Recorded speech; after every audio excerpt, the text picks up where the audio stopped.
Assalamualaikum warahmatullahi wabarakatuh. Perkenalkan, nama saya Sansanur Rahman, saya dari Prodi Manajemen. Di sini saya akan mempresentasikan tugas UAS perpajakan. Dan di sini saya mengambil 4 materi. Yang satu itu PPNBM, yang kedua PPN, yang ketiga pasal 25, yang keempat PPH pasal 26. Oke. Di sini ada pengertian PPN. Pajak pertambahan nilai (PPN) adalah pajak yang dikenakan atas konsumsi barang dan jasa yang dilakukan oleh individu atau badan dalam suatu wilayah tertentu. PPN merupakan pajak tidak langsung, artinya pihak yang memungut pajak penjual adalah pihak yang berbeda dengan pihak yang menanggung pajak, pembeli atau konsumen akhir.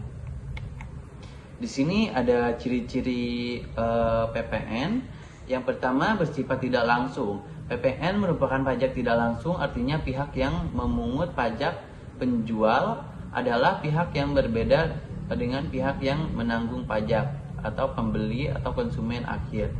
Yang kedua, diterapkan secara bertahap. PPN dikenakan di setiap tahap produksi dan distribusi berdasarkan nilai tambah. Yang ketiga, menggunakan tarif tunggal. Di sini tarif PPN saat ini adalah 11% sejak 1 April 2022 dan dapat berubah menjadi 12% sesuai Undang-Undang HPP.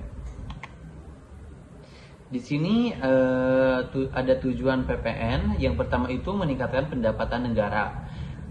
Sebagai salah satu sumber penerimaan utama, PPN membantu membiayai pembangunan nasional. Yang kedua, mendorong keadilan. Kesisteman PPN memungkinkan pengenaan pajak berdasarkan konsumsi sehingga dianggap lebih adil. Yang ketiga, menyederhanakan sistem pajak. PPN lebih sederhana dalam implementasi dibandingkan pajak lain karena dihitung berdasarkan nilai tambah. Oke, di sini selanjutnya ada rumus PPN dan contoh soal. Rumus PPN, pajak pertambahan nilai. PPN sama dengan tarif PPN kali dasar pengenaan pajak, yaitu DPP. Tarif PPN 11% sejak April 2022 sesuai peraturan di Indonesia. DPP, harga jual barang atau jasa sebelum dikenakan pajak. Di sini ada contoh soal. Yang pertama, sebuah toko menjual televisi seharga 5 juta, belum termasuk PPN. Di sini hitungannya A. PPN yang harus dibayar, B. Total harga setelah PPN. A. Menghitung PPN. PPN sama dengan tarif PPN kali DPP, sama dengan 11% kali 5 juta, sama dengan 550.000. B. Menghitung total harga setelah PPN. Total harga sama dengan DPP tambah PPN sama dengan 5 juta tambah 550 sama dengan 5.550.000. Di sini ada pengertian PPNBM. PPNBM adalah pajak yang dikenakan pada penjualan barang tertentu yang tergolong barang mewah, baik yang diproduksi dalam negeri maupun yang dari impor. Pajak ini diatur dalam Undang-Undang Pajak Pertambahan Nilai, Undang-Undang PPN, dan dikenakan satu kali pada saat yang pertama, penyerahan barang mewah oleh produsen di dalam negeri, yang kedua, impor barang mewah oleh konsumen. Di sini ada tujuan pengenaan PPNBM. Yang pertama itu pengendalian konsumsi, mengurangi pembelian barang yang dianggap tidak esensial. Yang kedua, pendapatan negara, mengatur agar masyarakat dengan penghasilan tinggi memberikan kontribusi lebih besar pada negara. Yang ketiga, keadilan sosial, mengatur agar masyarakat dengan penghasilan tinggi memberikan kontribusi lebih besar kepada negara. Di sini ada rumus PPNBM dan contoh soal. Rumus PPNBM, pajak penjualan atas barang mewah. PPNBM, tarif PPNBM kali dasar pengenaan pajak DPP. Tarif PPNBM bervariasi tergantung jenis barang mewah, 10% dikurang 200% sesuai peraturan pemerintah. Yaitu DPP, harga jual barang sebelum pajak. Nah, di sini ada soal. sebuah mobil mewah dijual dengan harga 800 juta belum termasuk PPN dan PPNBM. Tarif PPNBM untuk mobil tersebut adalah 20% dan tarif PPN adalah 11%.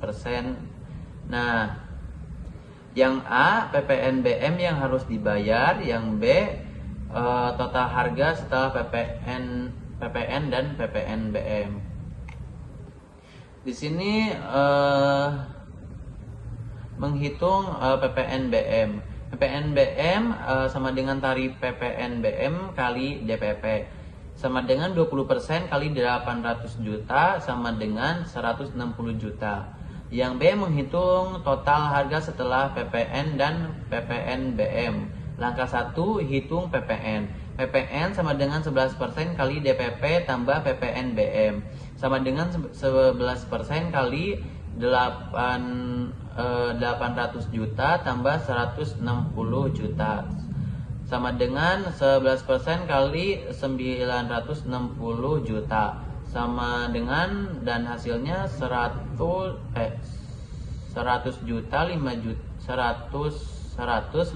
600. Langkah 2, hitung total harga DP sama dengan DPP tambah PPNBM tambah PPN sama dengan 800 juta tambah 160 juta tambah 105 juta 600 sama dengan 1 miliar 65 juta 600. Di sini di slide selanjutnya ada pengertian pajak PPh pasal 25 dan 26. Definisi pajak menurut Undang-Undang Nomor 16 Tahun 2009 tentang perubahan keempat atas Undang-Undang Nomor 6 Tahun 1983 tentang ketentuan umum dan tata cara perpajakan. Pada pasal 1 ayat 1 berbunyi, pajak adalah kontribusi wajib kepada negara yang terutang oleh orang-orang pribadi atau badan yang bersifat memaksa berdasarkan undang-undang dengan tidak mendapatkan imbalan secara langsung dan digunakan untuk keperluan negara bagi sebesar-besarnya kemakmuran rakyat. Di sini ada pengertian pajak PPh pasal 25 dan 26 masih PPh 25 memberisikan aturan mengenai bagaimana wajib pajak mengangsur kewajiban pajak di muka, sehingga wajib pajak tidak memiliki beban hutang pajak yang besar dan harus dibayar saat batas waktu penyampaian surat pemberitahuan tahunan pajak penghasilan. Kewajiban angsuran pajak ini muncul ketika wajib pajak memiliki utang pajak penghasilan yang kurang dibayarkan di surat pemberitahuan tahun pajak penghasilan. Pajak penghasilan PPh pasal 26 adalah pajak yang dikenakan atas penghasilan yang diterima oleh atau diperoleh wajib pajak luar negeri WPLN dari Indonesia, baik yang berasal dari kegiatan usaha, pekerjaan maupun sumber lain yang terletak di Indonesia. Pajak ini dipotong oleh pihak di Indonesia yang memberikan penghasilan kepada WPLN dan pemotongan ini bersifat final. Di sini ada subjek pajak pada pajak penghasilan PPh pasal 25 adalah wajib pajak dalam negeri orang pribadi dalam negeri. Orang pribadi yang bertempat tinggal atau berada di Indonesia lebih dari 183 hari dalam periode 12 bulan atau yang berniat bertempat tinggal di Indonesia, mereka mencakup individu yang memperoleh penghasilan dari kegiatan usaha, pekerjaan atau sumber lainnya di Indonesia, baik sebagai karyawan, wira swasta atau profesi tertentu. Orang pribadi ini wajib membayar angsuran pajak bulanan sebagai bagian dari kewajiban pajak tahunan. Dan di sini badan usaha atau entitas yang didirikan atau berkedudukan di Indonesia seperti perusahaan, perseroan terbatas, koperasi, persekutuan, yayasan atau organisasi lainnya memperoleh penghasilan dari Indonesia.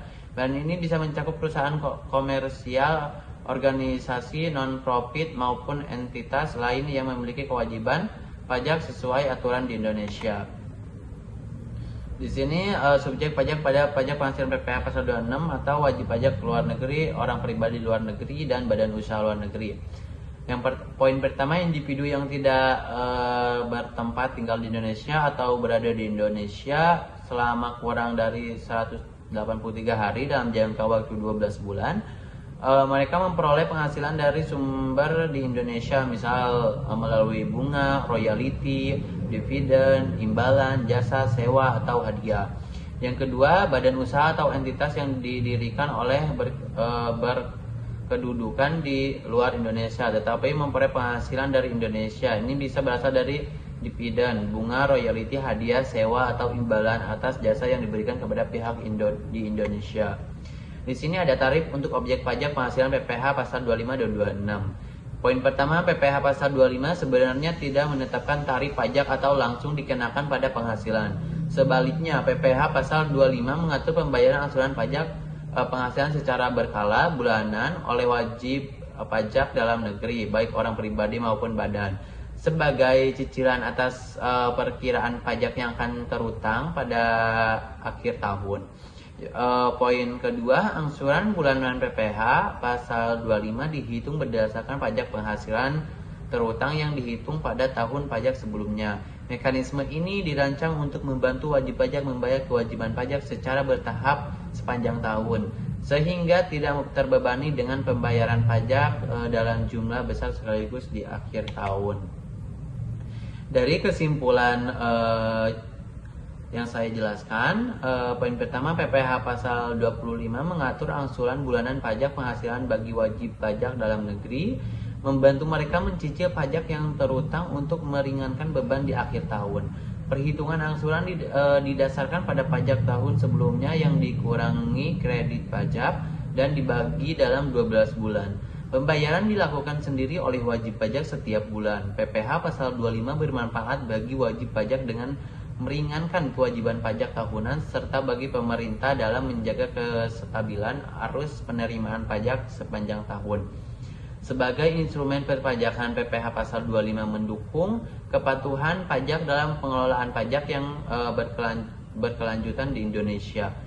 Poin kedua, PPh pasal 26 adalah ketentuan dalam perpajakan di Indonesia yang mengatur pemotongan pajak atas penghasilan yang diterima oleh wajib pajak luar negeri (WPLN) dari sumber penghasilan di Indonesia. PPh pasal 26 diberlakukan untuk memastikan bahwa WPLN yang memperoleh penghasilan dari Indonesia tetap berkontribusi dalam penerimaan pajak negara, meskipun mereka tidak berdomisili di Indonesia.